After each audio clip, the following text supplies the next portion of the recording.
Hey, well, tonight I'm angry at my loss of confidence, and I'm talking about my loss of confidence in the system. It's now Thursday, the 5th of November. It's 2 days past Election Day in the US, and traditionally and historically, Election Day was the day that America chose their president, and the president was announced on Election Eve. This year, we are 2 days into the process. It's now Thursday. The election was held on Tuesday. We still don't know who the winner is, and the problem is that after all of this time, neither side has confidence in the process. I don't think there's any way at this point that either side is going to accept defeat. Both sides feel that the other side is engaged in outright fraud, and they will not stand down. They will not allow it to happen. Whether they are right or wrong about the fraud, both sides are so vehemently opposed to the other that there is no quarter given. And the biggest problem is that this is America's biggest export. Let me explain. The concept of America, American democracy, the fact that the population controls the government,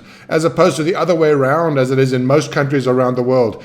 Here, theoretically, the population, the citizenry, controls the government, and we have attempted through force and through persuasion to export this perspective, this type of government, to countries around the world. Not only did we suggest that they adopt this type of government, but we've also sent observers to observe their elections to make sure that they're fair. You have to laugh. I mean, how on earth could we possibly ever go to a country now as an observer of a free election when we are obviously not able to hold an election in the US, fair or otherwise? We haven't even announced a winner. It's been 48 hours. We don't know when there will be a winner. And even when a winner is announced, the other side is never going to accept the result. Both sides already feel that the other side has engaged in outright fraud, and they will not accept these results. What does that mean for democracy? How on earth does America's primary export, the concept of America, survive the debacle that we're witnessing? And the longer that it goes on, the worse it's going to be.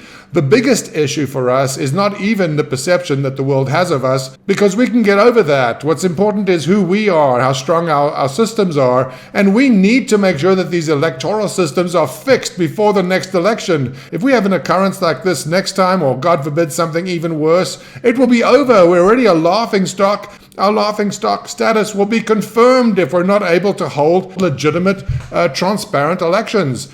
In the year 2020, we seem unable to hold elections all of a sudden. The election situation has gotten so fraught with mail-in ballots, with claims of fraud on both sides, that the entire system is shuddering on its foundations. And if this goes on much longer without a result announced, I hesitate to think what the result will be. It's hard to believe that the system will be sustained. If Trump refuses to leave, if Biden refuses to accept defeat, if Pelosi takes over, these things are all possible now. In the land of the free and the home of the brave, and the originator of the concept of government of and by the people seem today to have no voice. Please, let's wake up.